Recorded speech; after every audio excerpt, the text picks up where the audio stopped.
Bonjour à tous, c'est Yuna, j'espère que vous allez bien. On se retrouve aujourd'hui pour une vidéo information sur les animés, chose qui arrive très rarement sur cette chaîne, mais que j'aimerais mettre en place un peu plus souvent. Et vous l'avez vu de toute façon, aujourd'hui on va parler des animés qui vont sortir cet automne et honnêtement il y a des pépites. Évidemment comme à chaque fois il y a pas mal de suites et des suites qu'on attendait avec impatience pour cet automne et ça c'est trop bien, donc je vais vous faire la liste. Alors pas forcément de tous les animés qui sortent parce qu'il y en a quand même énormément. Je vais vous parler des principaux au niveau des suites et ensuite je vous ai sélectionné 10 nouveaux animés qui sortent en automne et qui pour moi peuvent être très cool, certains plus que d'autres évidemment, certains que j'attends depuis impatience, depuis un moment d'ailleurs. Donc pour cela je vous en dirai un petit peu plus au niveau des résumés et tout. Dans tous les cas, toutes les infos que je vais vous donner aujourd'hui, je les ai prises sur le site de Notijon qui est vraiment mon site de référence aussi bien pour les mangas papier que pour les animés, les dramas, les figurines, ce genre de choses. Il y a tout sur ce site, c'est trop bien. Je vous mettrai le lien de tous les animés en description pour cet automne, comme ça vous pourrez voir aussi s'il y en a d'autres qui vous intéressent, n'hésitez pas à aller voir. Mais du coup on va commencer par les suites d'animés et on va parler en premier lieu de Blue Lock. Évidemment, la saison 2 va sortir à partir du 5 octobre sur la plateforme de Crunchyroll. Moi j'ai adoré, surkiffé la saison 1, j'avais même commencé à acheter les mangas, mais finalement j'ai jamais acheté plus que la saison 1, donc je ne sais pas du tout, ça va être une totale découverte pour moi. La saison 2, j'ai vraiment très hâte. Apparemment il y aura 14 épisodes pour cette saison, et d'ailleurs n'hésitez pas à me dire au fur et à mesure que je vous liste les animés lesquels vous allez regarder ou pas. Mais en tout cas sachez que la saison 2 de Blue Lock, moi je la regarderai. Ensuite on a des animés bien connus aussi qui ont encore des suites pour cet automne, et on commence par Danmachi. Oui, ce n'est toujours pas terminé. Danmachi saison 5 qui sort à partir du 4 octobre sur Crunchyroll. Alors moi je vous avoue que j'ai décroché depuis un petit moment sur Danmachi, je crois que j'ai vu les 3 premières saisons, mais la saison 4 je l'ai pas regardée parce que je crois même que la 3 je l'avais pas fini entièrement. Ça commence à être bien long et du coup j'avais décroché. Mais pour ceux qui aiment toujours autant cette série, bah voilà, vous avez la saison 5 qui arrive. Un autre animé où j'ai décroché aussi et qui pourtant a une suite cet automne, et bien c'est Re:Zero. Voilà, la saison 3 sort à partir du 2 octobre sur Crunchyroll aussi, mais moi j'avoue que j'avais décroché à la saison 2, je l'ai pas vue en entière, j'avais commencé, mais je sais pas, j'étais plus dans la vibe, c'était vraiment la première saison que j'avais vraiment beaucoup aimé, et la 2 bah j'ai moins kiffé. Après peut-être que la 3 sera très bien, n'hésitez pas à me dire si vous êtes impatient de regarder cette saison 3 parce que je sais que c'est un animé qui est quand même très populaire. D'ailleurs j'ai les 3 premiers light novels de ce manga mais je les ai encore jamais lus. On passe maintenant à Arifureta qui a sa saison 3 aussi qui va commencer pour cet automne. Elle commencera un petit peu plus tard dans le mois, c'est-à-dire le 14 octobre sur Crunchyroll aussi. Alors j'avoue que je n'ai pas vu les 2 premières saisons, mais c'est un animé qu'on m'a souvent recommandé, donc potentiellement à un moment donné je le commencerai. Mais en tout cas en attendant, la saison 3 va commencer avec normalement 16 épisodes en tout. Une que vous êtes sûrement nombreux à attendre, c'est la suite de Bleach tout simplement. Voilà, la partie 3 va sortir le 5 octobre aussi. Ça se passera cette fois sur Disney+. Voilà, je ne savais pas que Bleach était sur Disney+, mais écoutez, c'est la nouvelle du jour. Et ne me crachez pas dessus, mais sachez que je n'ai jamais regardé Bleach. Alors non, je peux pas dire que j'ai jamais regardé Bleach. J'avais commencé, j'ai dû voir peut-être 20 épisodes, mais j'ai décroché parce que j'ai regardé assez tard. Mais par contre, sachez que j'ai les mangas. Les premiers tomes m'ont quand même plu, il faut juste que j'ai l'argent pour acheter la suite, parce qu'il y en a quand même plus de 70. Hein. En parlant d'animés connus, on a aussi la suite de Blue Exorcist qui va sortir le même jour, donc le 5 octobre, mais cette fois sur Crunchyroll. Apparemment, il y aura 24 épisodes, donc là, on va être servi, même si personnellement, je ne regarderai pas parce que je n'ai pas vu non plus Blue Exorcist. En vrai, j'étais tombée sur quelques épisodes par-ci par-là quand je regardais à la télé, donc en français et tout quand j'étais gamine. Mais je n'ai jamais pris la peine de vraiment regarder cet animé, même si j'en ai entendu que du bien, c'est pareil. Peut-être qu'un jour je continuerai le manga d'ailleurs parce que j'ai les 2 premiers tomes, mais j'ai tellement de séries commencées que c'est compliqué de toutes les continuer. En tout cas, voilà, Blue Exorcist, la suite. Sachez aussi qu'il y a la saison 2 de Shangri-La Frontière qui va sortir à partir du 16 octobre sur Crunchyroll. Apparemment, il y aura aussi 24 épisodes. Là, j'ai assez hâte quand même parce que je viens de terminer la saison 1 en plus. Oui, je sais, elle est sortie il y a un petit moment quand même maintenant, mais je n'avais pas fini. En fait, je m'étais arrêtée à l'épisode crois 17 ou 18, un truc comme ça, j'ai jamais regardé la suite. Mais ça y est, là les derniers jours, j'ai fini parce que je me suis dit, faudrait peut-être que je finisse avant la saison 2.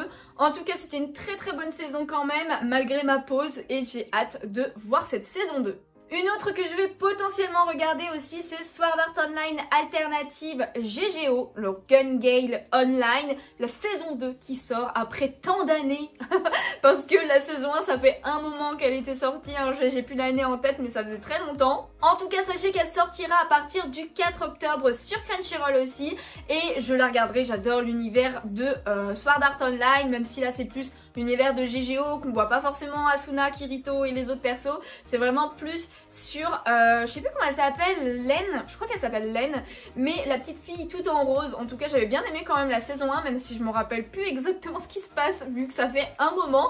Mais la saison 2 me rafraîchira sûrement la mémoire, et je la regarderai. Il y a aussi la suite de Serei Gensuki avec la saison 2 qui sortira le 7 octobre sur Crunchyroll aussi. Alors je vous avoue que j'ai pas vu la saison 1, donc je sais pas trop de quoi ça part. Je vous invite à aller voir la description pour aller voir sur le site de Nautiljon directement. Mais en tout cas, pour ceux qui ont vu la saison 1, sachez que la suite arrive bientôt. On a aussi la saison 2 de Fortnite of Apocalypse qui sortira le 6 octobre, mais sur Netflix cette fois. J'avoue que j'ai pas vu la saison 1 parce que comme c'est un petit peu dans l'univers de Seven Deadly Sins, c'est pareil, c'est un animé que j'ai abandonné à je sais plus quelle saison. Je crois que j'en avais vu 3 quand même, j'ai dû abandonner à la 4. Peut-être que cet animé là est un peu mieux, ou en tout cas qu'il est bien sympa quand même. Je ne sais pas, n'hésitez pas à me donner votre avis si vous l'avez vu dans les commentaires. Mais en tout cas, voici la saison 2 qui sort bientôt aussi. Et enfin la dernière suite dont je vais vous parler, même s'il y en a d'autres, hein, donc comme je vous disais, n'hésitez pas à aller voir le site. Et bien c'est tout simplement Love Live Superstar, la saison 3, qui sort aussi le 6 octobre. Là j'avoue que j'ai pas réussi à trouver sur quelle plateforme elle sortira, donc n'hésitez pas à regarder un petit peu partout. Mais j'ai pas l'impression que ce soit sur Crunchyroll en tout cas. Love Live, les tout premiers, je sais que j'avais adoré, franchement j'aime beaucoup ce style d'animé, sauf qu'au bout d'un moment ils avaient sorti l'animation en mode 3D et j'aimais plus du tout. J'avoue que je suis pas très fan des animés en mode 3D. Là ça a pas l'air d'être en mode 3D, donc écoutez, peut-être qu'un jour je retournerai dedans. Même si c'est pas prévu pour le moment, j'ai déjà beaucoup trop de choses à regarder. Évidemment j'en parle pas, mais il y a toujours la suite de One Piece, hein, ça ne s'arrête jamais. Il y a d'autres suites aussi, comme je vous disais, donc n'hésitez pas à aller regarder la suite. Je sais qu'il y a un animé de détective qui est assez sympa aussi. Et personnellement je ne regarde pas, il y en a d'autres aussi. Et pour éviter que la vidéo soit trop longue, je me suis un petit peu limitée quand même. Surtout que maintenant on passe potentiellement aux parties un petit peu plus intéressantes, donc les nouveaux animés. Comme je vous ai dit, je vous en ai sélectionné 10 et on va commencer par ceux qui m'intéressent le plus évidemment. En premier lieu, lui il était quand même assez attendu, c'est Dandadan. Alors moi je dis Dandadan mais je crois que ça se dit Dandadan. C'est un manga qui a beaucoup fait parler de lui quand même à sa sortie et du coup ça y est, il sort en animé. Il commencera le 3 octobre sur Netflix, ADN et Crunchyroll. Là vous aurez totalement le choix pour le regarder. Alors je sais pas combien d'épisodes il y aura, mais il y a de l'action, de la romance, de la comédie et du mystère aussi. Vous allez comprendre pourquoi avec le résumé. Momo Ayase et Ken Takakura sont deux lycéens que tout oppose. Tandis que la première ne croit qu'aux esprits, le second ne jure que par les extraterrestres. Incapable de se convaincre, il se lance alors un défi. Momo devra se rendre dans un hôpital où des créatures de l'espace sont censées se trouver et Ken dans un tunnel hanté. Or, chacun va faire une rencontre d'un autre genre qui va bouleverser leur vie et lier leur sort. C'est le début d'une romance survoltée où l'occulte, le paranormal et le surnaturel se bousculent dans un chaos haletant. Franchement, il a l'air bien drôle, donc j'ai hâte de voir l'animation. Elle a l'air vraiment très cool aussi. Donc n'hésitez pas à me dire si vous allez le regarder dans les commentaires, mais moi en tout cas, c'est clair que oui. Ensuite, lui, j'étais tellement contente quand j'ai appris qu'il sortait en animé. C'est vraiment un gros coup de cœur en manga pour moi. Il s'agit de Criminel Fiançailles. Il sortira à partir du 7 octobre sur Crunchyroll et franchement c'est une pépite, regardez-le les amis, franchement regardez-le. Il mélange drame, psychologie et romance, tout ça dans un milieu yakuza, c'est trop cool. Yoshino, petite fille du boss du plus grand clan de yakuza d'Osaka, a été élevée au cœur de la pègre. Une éducation qui lui a mis du plomb dans la tête mais qui ne l'a pas empêché de mener une vie paisible. Jusqu'au jour où son grand-père décide de la fiancer avec le très avenant Kirishima, petit-fils d'un puissant clan rival d'Okyohite en vue d'unir les deux familles. Embarqué dans ses fiançailles arrangées, Yoshino accepte d'aller vivre à Tokyo afin d'apprendre à le connaître, sans se douter que cet individu dissimule derrière son sourire une personnalité très spécial. Et très spécial, c'est vraiment un euphémisme. Franchement, j'ai très hâte de voir tout ça en animation. L'opening qu'il va y avoir de cet animé, je suis sûre qu'il sera incroyable. Comme je vous disais, ça a vraiment été un de mes coups de cœur à sa sortie. Et normalement, je vous en parle très bientôt du manga en papier en vidéo. Donc celui-là, en fait, vous n'avez pas le choix, vous devez le voir. Un autre animé que j'attends avec très impatience aussi, c'est Blue Box. Je lis le manga depuis sa sortie et j'adore. Donc évidemment, comme pour Criminel Fiançailles, quand j'ai appris qu'il sortait en animé, j'étais trop contente. Et du coup, on pourra le voir à partir du 3 octobre sur Netflix. Il mélange comédie, romance, école et sport, donc c'est un petit peu plus basique. Mais franchement, visuellement, il a l'air magnifique en plus. Taiki Inomata, membre du club de badminton, a eu le coup de foudre pour Shinatsu Kano, la star du club de basket de son établissement. Il s'entraîne à ses côtés tous les matins. Sa relation avec Shinatsu va prendre un tournant totalement inédit lorsqu'un jour de printemps, une nouvelle des plus déconcertantes va lui offrir une opportunité inespérée de conquérir sa belle. Bien que ça se passe dans un lycée, la romance n'est pas vraiment niaise comme ça peut l'être pour des shoujo, parce que là il s'agit tout simplement d'un shonen. Donc c'est la romance du point de vue du garçon, même si évidemment on a la vie de la fille, etc. Il y a d'autres personnages qui tournent autour, là dans le résumé on vous parle que vraiment que des deux principaux, mais il y en a plein d'autres qui sont très très bien. En plus il y a mélange de sport avec vraiment l'esprit sportif et de se donner à fond qui est bien mis en avant dans ce manga. Donc franchement je suis sûre qu'en animé ça va rendre trop bien. Déjà rien que le teaser est génial. Encore un animé que j'ai très hâte de voir parce que je lis le manga que j'adore. Il s'agit de Nina du Royaume aux Étoiles. À chaque fois j'attends le tome suivant avec impatience et du coup là ça sortira à partir du 10 octobre sur Crunchyroll. Et il s'agit d'un mélange de drame, de fantaisie et de romance. Nina, jeune orpheline aux yeux d'un bleu profond, est enlevée et emmenée au palais royal pour remplacer la princesse Alisha, disparue dans un accident. Destinée à épouser le prince héritier du royaume de Galgada, elle a 3 mois pour apprendre à se comporter comme une véritable princesse, tout en trompant l'ensemble des nobles de la cour. Évidemment, il va se passer plein de choses après ça aussi au niveau du manga. Je sais pas jusqu'où l'anime ira, mais franchement, ça va sur complot, plein de personnages ultra charismatiques et très stylés. Et des personnages auxquels on s'attache bien. On a une sorte de triangle amoureux un peu plus tard, mais je vous en dis pas plus, je vous laisserai découvrir par vous-même. Moi, je sais déjà qui est mon préféré. Mais en tout cas, j'ai très hâte de voir ça en animation parce que je vous dis, le manga, je l'adore. Un autre animé que j'ai hâte de voir parce que le manga est sorti, je l'ai pas pris bien qu'il m'intéressait quand même un petit peu. C'est 365 Days to the Wedding. Alors oui, je fais un mélange de français-anglais, mais parce que j'ai la flemme.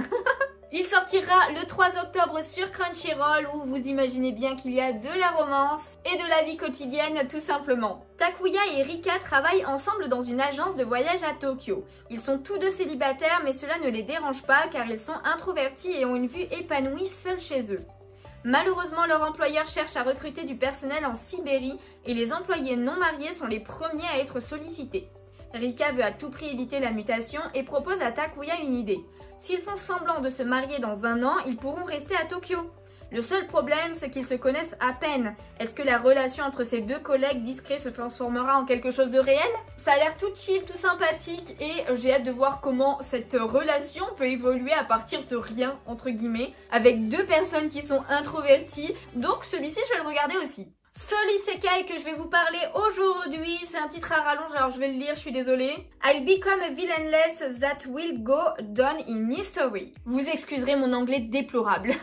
Donc comme je disais, c'est un isekai avec de la comédie, de la romance et du fantastique. Il sortira à partir du 1er octobre sur Crunchyroll aussi, il a l'air plutôt pas mal. Elle a toujours détesté les gentilles héroïnes qui essaient toujours de ne blesser personne. Elle ne veut pas vivre dans un monde de faux semblants. Alors, le jour où elle finit soudainement par mourir prématurément renversée par un camion, elle est ravie de constater qu'elle a été réincarnée dans un autre monde dans la peau d'Alicia, la méchante d'un otome gang auquel elle jouait de son vivant.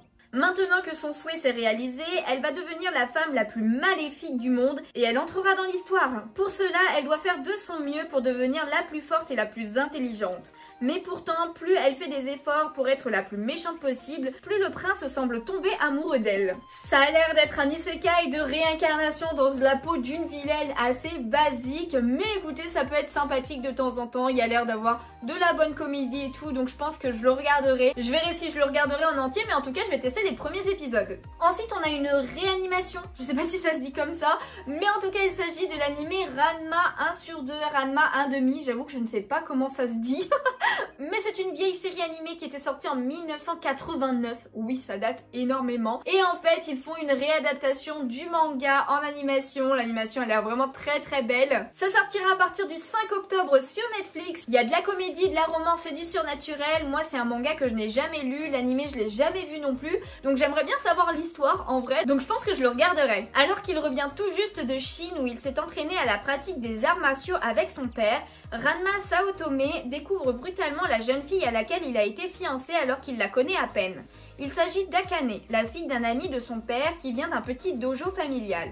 Mais le mariage s'annonce difficile, les deux jeunes gens ne s'apprécient pas vraiment. De plus, Ranma, maudit par les sources de Chine dans lesquelles il est tombé, se transforme en fille au contact de l'eau froide. Ça a l'air d'être vraiment très axé sur la comédie et tout, donc franchement j'ai bien envie de tester. Un autre animé que j'ai bien envie de voir et qui commence aussi le 5 octobre sur Crunchyroll, c'est Kimiwa Maido-sama qui mélange de la comédie et de la romance. Il s'agit de l'histoire d'une maid seule au monde qui trouve enfin une famille. Dès son plus jeune âge, on lui a dit que sa seule valeur était d'être une tueuse. Yuki n'a connu rien d'autre que l'efficacité et l'obéissance aux ordres.